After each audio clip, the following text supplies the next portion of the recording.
Again, please do, as we're just kind of waking up and maybe drinking our coffee together, please add any questions or even thoughts you have, and we can use those to guide our discussion this morning. No such thing as a stupid question. I promise. I ask questions all the time. So this is really that time and opportunity for you all to just ask whatever's on your mind. You can do that by just typing in your question on the chat function or the Q&A function. We'll monitor both, but we really would rather hear from you and hear about what questions you have about these changes, so that we know where the gaps are. And so we know how to make sure that all of this is crystal clear and everyone feels good with these changes and comfortable with the transition. While we're waiting for some questions to come in, I thought maybe I would just open it up to either Kathy or Abby just to see if you had any thoughts from yesterday or anything we didn't touch on yesterday that since you've slept, you've thought more about, and if not, that's okay too. Yeah, I'll go ahead. I wanted to just mention too, and I'd love for people to chime in, as you said, to say whether all the levels that we talked about yesterday make sense. You feel like that's something comfortable for your community. But just in again, going over that analysis that I did with all the reporting that you sent in to the state for your program end of year. And what you're going to get back are those comments of the observations I made. And it was all according to the criteria that Jackie and Abby went over yesterday, as far as, are you taking advantage of the trainings that are being offered to you? And gosh, it's so easy to do nowadays with everything being virtual. So when we used to have board members that, you know, had a hard time traveling to a training in another part of the state, everybody can get online for trainings. There's a lot that's available to you now. But just sort of assessing that and looking at your volunteer capacity and looking at what you're doing for additional fundraising. Are you happy to keep your budget low, or are you really trying to grow that budget? As Jackie mentioned, you know, you're able to move up in these categories as well. And also, sort of looking at your work plan, that vision. And so when the community liaisons come back to report to you, you'll get those notes about that. And then I labeled, typically there's anywhere from 1 to maybe 5 or 6 steps that a community can take to be able to get to the next level. And I think Indiana Main Street's going to provide all those resources to help you get there. That's why we're doing the work plan workshop in December, is to make sure everybody gets a good work plan done. And then I also took the time to congratulate you on the things that really stood out to me. So in some small communities, you had like some phenomenal fundraising going on, or you had a huge volunteer corps. And I think I mentioned yesterday, some of you, your social media, the followers you had far exceeded the population of your community, which I think is absolutely incredible. So you're going to get some feedback on where you're at and how you can move forward. So I think it was a really good process to go through, and I was happy to do it. It took several months to get through all 128 communities. But again, I think we're happy to answer any questions about the process. But some of you, I think, naturally fell into the categories that you're in, but I think you also all have the potential to move up. Maybe there's a couple communities that may choose to stay at ODAN, and that's fine as well. Do what you have the capacity to do. So that's my comment this morning, Jackie. All right, thanks, Kathy. Yeah, that's really helpful. We did have one question come in, and again, just want to remind everybody, if you have questions, drop them in the. We did have a question about, if you apply to move to the next level and you're denied, is there a limit of the number of times that you can reapply? No, there are no limits to how many times you can reapply to the program. The only kind of, I guess, restriction to know about there is, again, we are moving to an annual window where we'll accept applications rather than a rolling basis. So unfortunately, if you didn't make it through that calendar year, you would have to wait until the following year to reapply again. But I think that's good, and we did that intentionally so that you could have some built-in time to take the feedback that you get from the scoring review committee or the panel, because we will provide feedback as to why you didn't make it in if that's the case. And you can use that feedback to prepare your application for the next application window. So no limit to how many times you can apply. We definitely want to work with you to make that happen. So I hope that answers that question. And I would think you're willing to work with them before they even apply. And so hopefully it won't get denied if you can address the issues that come out of the assessment, and you can go, yep, we have our work plan. Yep, we raised our fundraising goals. We have our board and committees set up. So if you pay attention, I think, to that checklist and work with Indiana Main Street even before you apply and say, did we hit it? You know, it'll be a lot better and easier to get in, I think. Yeah, that's a good point. We have one more question. Will there also be a bullet point list of minimum requirements for the work plan and fundraising plans? I do have a two-pager for best practices when it comes to a fundraising plan. I'm more than happy to share that out. And if it's not on our website, I'll definitely hand that over to Melissa and make sure we get it on the website. And really that just outlines best practices in terms of different funding sources and roles for the Main Street organization and how each role plays a role in the fundraising plan or fundraising in general. Kathy, I'd love to hear you speak more about that because I know you have a lot of expertise in fundraising and work planning.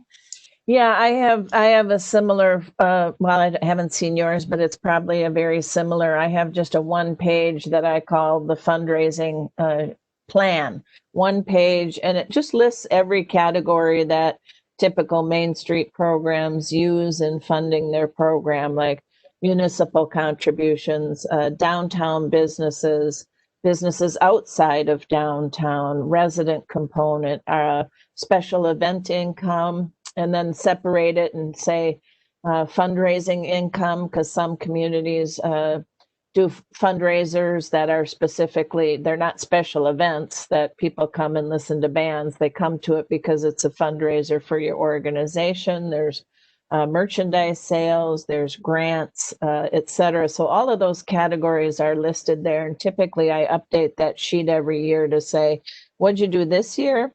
And what are you planning for next year? So you can see whether you expect growth or a decrease in any of those areas, but it makes you look at, I often show a plan from one of our small communities in New Hampshire. They're just about 5,000 in population, but their budget was $68,000. And so I could tell just by looking at it exactly where that 68,000 came from, but I use it because then if a community, if they had a project that they needed another $5,000 for, it's not that you have to go out and find one $5,000 sponsor. You can look at those categories and say, well, maybe we could ask the town to put in 2,500 of it, and we'll tell them we'll match it with another 25 from the private sector.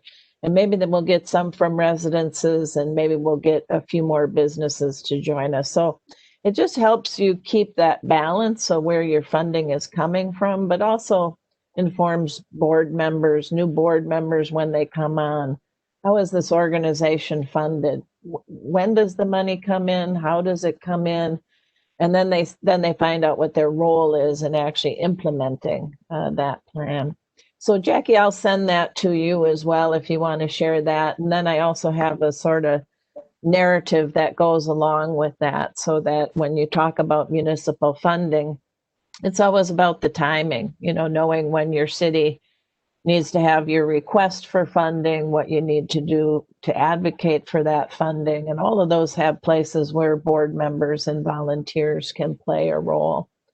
I think I haven't updated it lately, but I also used to keep a running sheet of great fundraising activities that people did, like events like the no bake sales and the giant pumpkin regattas and the different kinds of events and activities that people have run as well for fundraising. I'll share that with you too.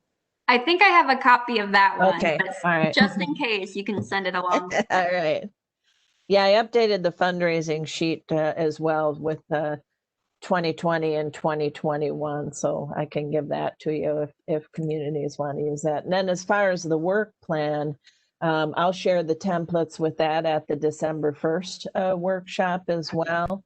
And we don't require that there's a set exact template that you use, but we do want it to capture the same information: what the project is, why you're doing it, what your measurable outcomes will be, who's going to be responsible, and then really to list the step-by-step tasks that need to be accomplished, timelines, budget, outcomes expected, etc. And other communities, as I said yesterday, use Google Docs, or they use something online like Slack. That's a program where everybody can go in and make updates and changes to things that they've accomplished on the work plan. So it's not that we require that you use a certain form, but we do need to be able to see a work plan that has significant detail in it. And that's a good example is worked in a community where one person did the whole Christmas parade in the community. I said, what happens if you can't be chair of this project, Lorraine? And she said, well, I don't know. And I said, you need to write things down, because if you got hit by a bus, and they didn't have any buses in their community, but that's a saying. I said, who would carry on? And I don't know, later that year, she fell in downtown and broke her leg, and she couldn't chair the event anymore. Nothing was written down: who the sponsors were, who funded the whole thing, how they queued up all the floats to getting the city permits. One person did all that, but if she'd have had it written down, it easily could have been handed to the next chairperson to implement the project. So that's what we want you to have, is a work plan that is so detailed it's easy to hand off. And then if you ask me to be chair of the Christmas parade, and I look at that and I go, wow, everything's right here, I should be able to just go step by step. Here's all the people that helped. And it's not as big a task to take on as scaring someone to start it from scratch. So that's what we'll look for in the work plans. It just has to be and some of you actually in your documentation are pretty close with having a very comprehensive work plan. But there were also a lot that just gave us a list of projects without expected outcomes, what the budget from them would be, because doing that, I think, especially for some of the special events, I saw a lot of budgets that said, this event is costing us $2,000. And I thought, gosh, you should raise money on events. And if you had the details here, I could probably give you some suggestions of things you could maybe do to help make money for the organization, so you can make the event even bigger next year. So that's why we look for that kind of detail in the work plan. So more to come on that on December 1st.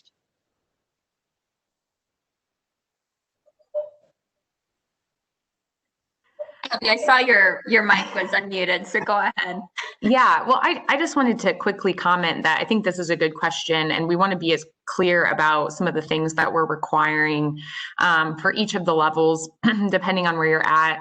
And so hopefully we can explain that well. I also do just want to reemphasize, though, that I think something we are trying to get away from is just checking a box to be a main street or be a certain main street. And so, really making sure that, not only are you obviously, yes, we'll help you make sure we define what it means to have a comprehensive work plan, to have a strong fundraising plan, but also hopefully that's where your organization is growing to. You want to have a healthier organization that's more organized, more structured. All of those pieces should be out of a natural want to be a stronger and more impactful economic development tool in your community. And so, you know, as we go along, if we're not ever super specific, which we will be, we'll do our best to make sure we give you clear objectives of like what this means and what we're looking for.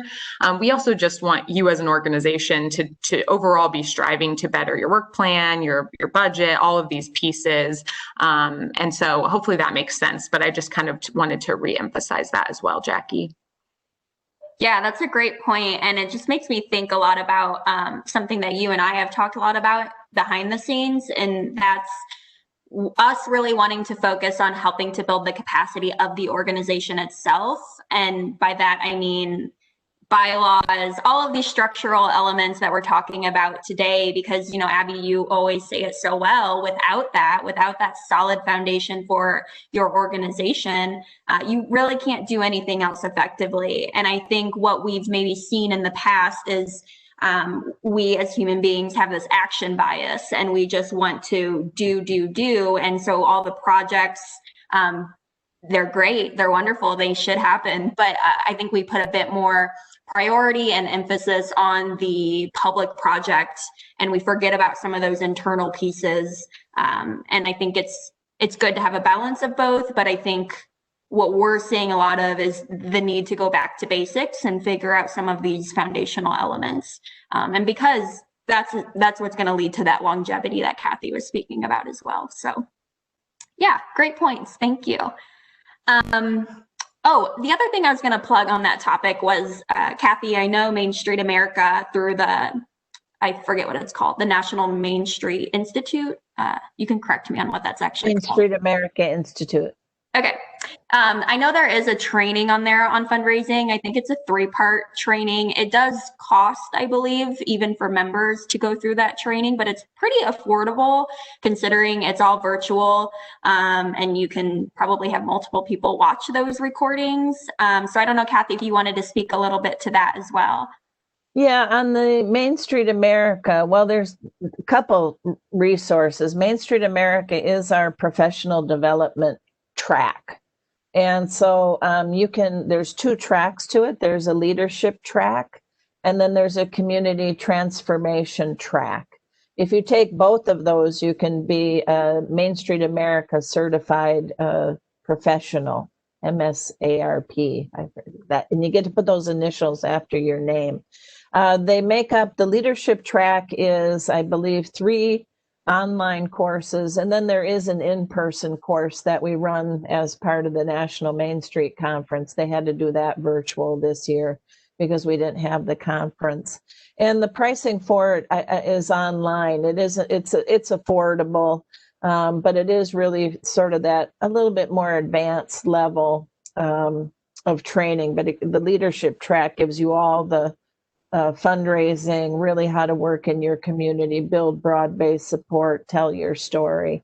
The other track delves into the 4 points. And so you get 3 classes in each of the 4 points: organization, promotion, design, and economic vitality.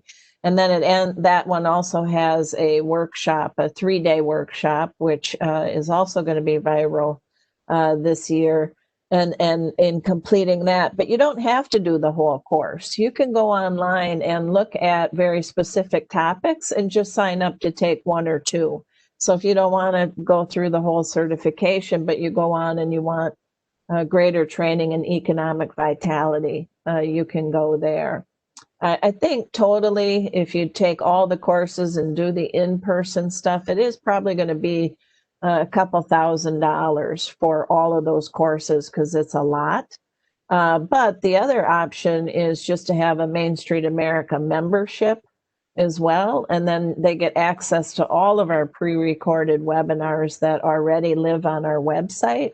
And there's probably, gosh, we probably did a dozen just on COVID, on dealing with COVID. Now we're rolling out sort of COVID recovery webinars, but there are some real basic webinars in there, like being a new executive director or placemaking webinars, etc. So again, if you're at that ODAN level or none, if you haven't been a member of the National Main Street Center in the past, we have a startup membership level at $150 a year, and you can be at that level for 2 years. Our normal membership fee is $350. So even at $150, you'd have access to well over 36 webinars on our website that you can take advantage of as well. And I saw the question there about, the importance of mayors and town councils and everyone. There are some advocacy webinars there as well that you can take advantage of. And help, tell your story, which is always the hard thing to do, right? Is to share with others what your passion is for your downtown and how you're trying to make your communities better. So yeah, we've got a lot of resources, and even those, I mentioned this yesterday, that aren't members, you can go to our webpage and also, pick up tips on what to share with your mayors and city councils and town councils about the program and the importance of it, just in some of the messaging and wording that we have on our website. But we talk about Main Street being an economic development program that uses historic preservation as one of its primary tools, and that you're doing work on behalf of the city, and how our downtowns are so important. So a lot of that language is there. You can access that for free as well. Yeah, and to build off that question, for those who can't see it, someone asked, I'm curious if Okra will help support us in making sure that our mayors, town councils, etc., will know just how important the Main Street program is for their community. And I'll let Abby speak to that, because that's a big part of why Okra brought her onto the team. So go ahead, Abby. Yeah, and I don't know that I did a great job yesterday at explaining that part of my role, so I apologize for that. But part of my role is also that advocacy piece, and that's kind of what I was talking about. Also, the lack of being able to travel right now and be in your communities and sit down with some of the stakeholders in your community is something that I've been disappointed by the pandemic, because I'm excited to start doing that. And so what that could look like is really catered to each community's needs and each Main Street organization's needs in terms of advocacy. So again, that might be sitting down with your mayor and saying, hey, this is what we see at the state, that this Main Street organization, this is the impact they're having. A lot of these, obviously, conversations, I think, will be focused around funding, especially if your municipality isn't funding you at this point. Really helping them see you are an economic development tool. And having someone from the state, I think, come in and say that can be really impactful and helpful. And so we want to be able to be able to do that for you. And so it could look like that. It also could just be reminding them, just a good reminder conversation of your value, and their hopefully encouraging their continual support. Because I think Kathy said it yesterday, now is not the time for municipalities to be taking away their funding from their main streets. Hopefully, if anything, they're putting more into their main streets because they see the value and they see the output that they're getting, as long as the organization is healthy and thriving, obviously, but still. So I think, that's something we just want to help encourage. And so whether that's mayors or other town leaders, or even, sometimes it's even, I think, sitting in front of your own board sometimes and helping them get revitalized and excited again. It's been a hard year. I think a lot of boards are tired. They're not feeling as energized as maybe they were before. And so, having us come in and help advocate on behalf of yourself and brag on you to your board to say, be excited, get excited again. The impact you're having can continue to happen, and helping just bring back some of that energy. So I am always available for that. I know your community liaisons would be as well. And also, depending on the circumstances, I know some of our leadership here at Okra has said, we'll go out. We'll also you. So, you know, that's also another thing that we could offer you as well. So always feel free to reach out to me if you have a need like that. Obviously right now our travel is a bit limited, but, you know, we could do things virtual. And then down the road, we could start looking at what doing some in-person meetings might look like again. So yeah. Yeah, well, I'm not seeing any other questions from the group. So please do, if you have any last minute questions, we had scheduled this till 9:30. So we can wrap up shortly, but I do want to address all the questions if you have them. So definitely put those in the chat, please. Go ahead. And I also just wanted to say that we are working on kind of a rolling FAQ right now from questions that you asked yesterday, questions that even maybe we were anticipating people might be asking, or the community liaisons brought up saying, hey, this might be questions that people have. And so I can't remember if we have that. I don't think we've yet published it anywhere, because we're going to take the questions from today and then we'll kind of refine it and then put it out onto our website. That way, if there's a question you're like, I know someone asked that, but I can't remember, you can always go back, review that FAQ. Also feel free, like Jackie said, to email us in the days to come with questions, because we'll just continue to add to that FAQ as we go along. So yeah. All right, well, I am not seeing any other questions. Any closing comments or thoughts, Kathy, Abby? I think you did a great job yesterday explaining everything. So I think that's probably why there aren't very many questions today. And I know you and Abby are around to answer any that pop up. Yes. And we did get a couple more questions. So let's take a look at those. And thank you, Kathy. I appreciate that. Sure. Is having a full-time paid staff a prerequisite for being in the middle tier? We just recently hired our first part-time staff. Good question. No, to be accredited at that Indiana accredited level, which is that middle tier, you do not have to have a paid director. We really encourage that, because as we talked a lot about yesterday, Kathy really, I think, did a good job explaining that, just the value that that paid staff person can bring to an organization. It would be a prerequisite for moving up to that nationally accredited level, but it is not required for that mid-level. Kathy, Abby, anything you want to add to that? No, I agree that even though it's not required, it's absolutely suggested. So good that you're starting with a part-time person.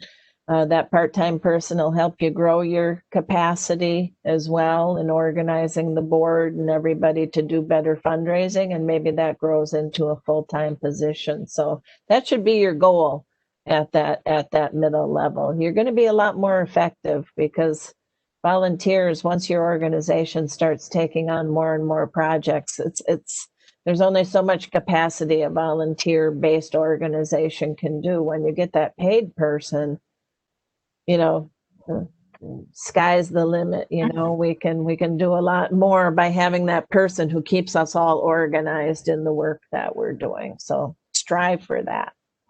Definitely. And this next question is for you, Kathy. How often should we report to our local city or economic development about how and what our impact is? I feel like we are continuously telling people who we are and what we do, which is the game, but at some point we have to become more of the conversation. Well, you know, that's a great question. I always went to my city council at least once a quarter. But in addition to that, I would also go when I had like a big something going on, like if our Christmas parade was coming, or Pure Water Days, or our farmers market was kicking off. And I always, you know, you get to speak for 3 minutes at the beginning of a city council meeting without being on the agenda. So I would just show up and give a quick update. And if I couldn't do it, you know, one of my board members would also do that. But I think quarterly is good. It's good to have a relationship with your city administration, you know, have those conversations separately. I always felt like I had a really good relationship with my public works director and my chief of police. Those were the two, well, and Parks and Rec to some extent. But Chief of Police and Public Works were the two that I worked most closely with. And so they would even provide updates if they were helping me with something, new Christmas decorations that were going up or something like that. So you can also have those kind of relationships that aren't at the city council meeting. I also think that prior to elections, it's good to reach out to anybody who's running for office and start the conversation with them early and ask them how they feel about downtown development and what they would like to see happen in downtown, so it gets on their radar screen. And I've even seen some Main Street organization host, debates, get to know the candidates for people who are running for office. And not that you can take sides, you can't do that, but you can offer that conversation. So I think it's important to be in touch with those people and do what you can ahead of time to inform them, just like, providing, an infographic at the end of the year that shows your stats for the year, how many volunteer hours you put in. And I know there's a volunteer hour rate for Indiana. I'm not sure what that might be right now, somewhere around $20, $25. You can multiply that out and show the city, if they're giving you $10,000 a year, but you leveraged $100,000 in volunteer time, that's a lot in a community. And so that's why it's so important to track that. And like I said, I think yesterday when I said, instead of randomly choosing events, or when you do choose events to do, like if you run a car show and you have 5,000 people come, it's great to have a breakdown on that to say, we not only had 5,000 people come, they came from 4 states. Well, maybe not during COVID, but in any other given year, you might say that, we had people come from 4 states. We had 100 Indiana communities, people from Indiana communities who came to this event. We talked to, 10 restaurants who said they had their best sales day ever. So those are the things that your city is hoping for, that you're bringing positive economic change, but you have to be able to tell that story. So instead of just planning the event, you need to have people who are doing sort of that exit survey and asking people for their zip codes when they were at the event, so you can tell that story. And you need to talk to your businesses to make sure they're tracking their sales or foot count, so that you can say, wow, our businesses reported an increase of 20% over the same day last year. For example. So that storytelling never ends. Somebody, is going to forget, or there's going to be turnover in the city council. So you're always going to have to be going back, but make it quarterly contact and then continue on with city individual departments throughout that time. Even your city assessor's office or your building permit office, all of those people are people that you should get to know and work with. All right, another question just came in. I think Melissa put this in here, so thank you, Melissa. We did want to just say that Okra produces an infographic based on your annual reports, which is a good example. But Kathy, if you have other examples, I'm sure the communities would love to see that too.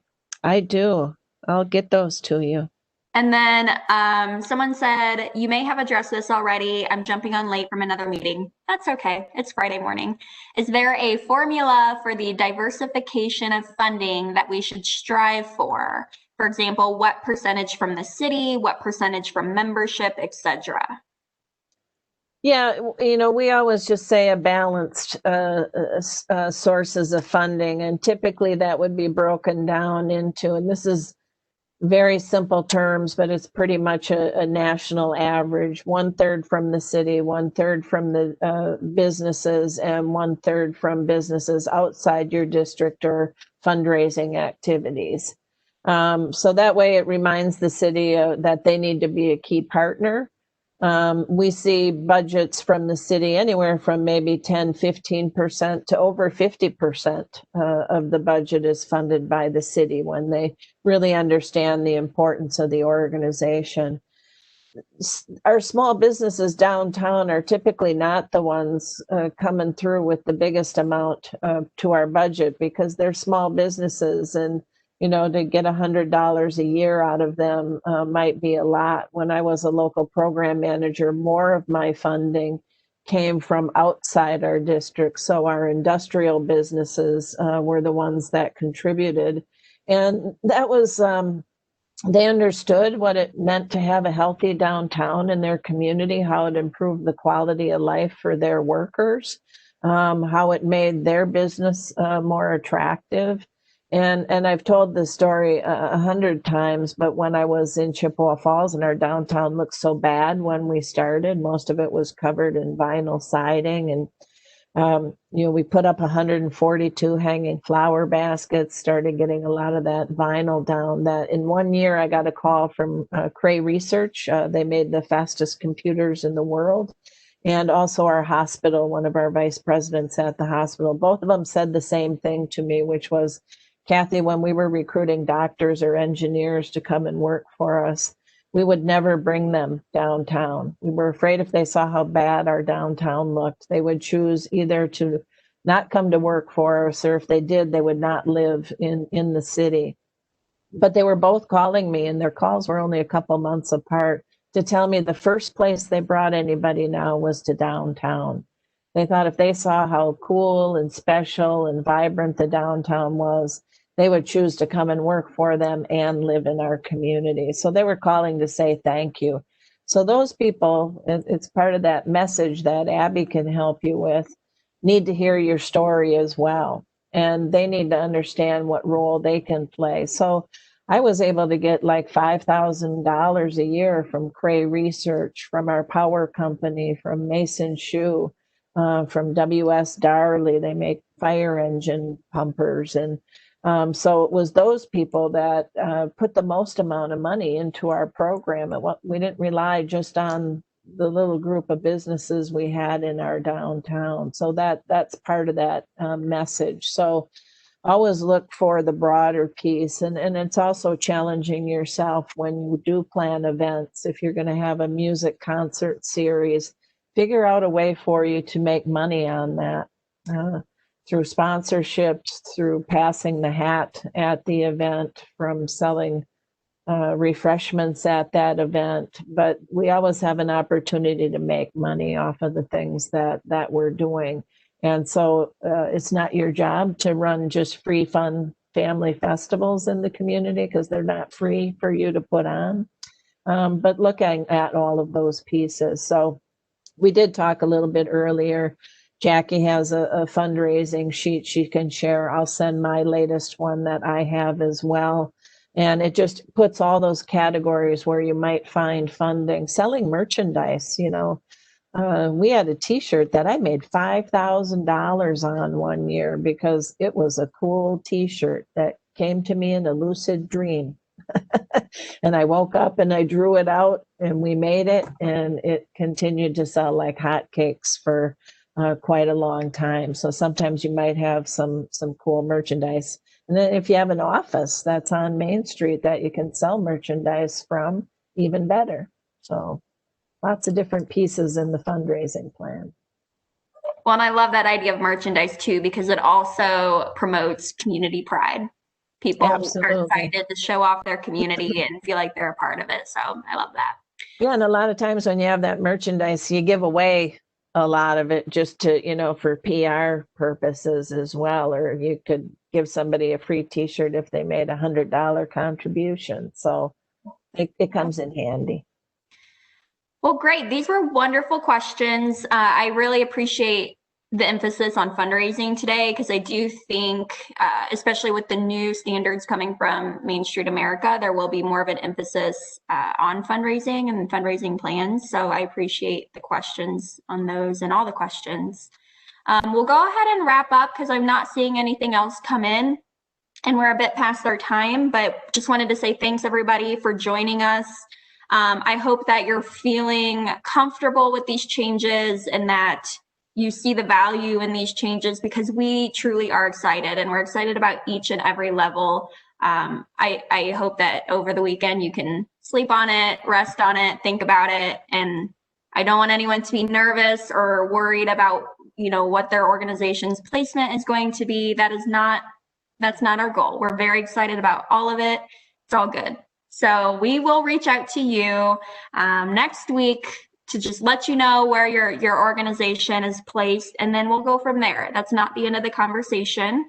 We'll evaluate and talk with you and be there to help you navigate. So just wanted to say thanks to Kathy again. You're always just such a wealth of knowledge, and we appreciate connecting you with our local programs. So You're welcome.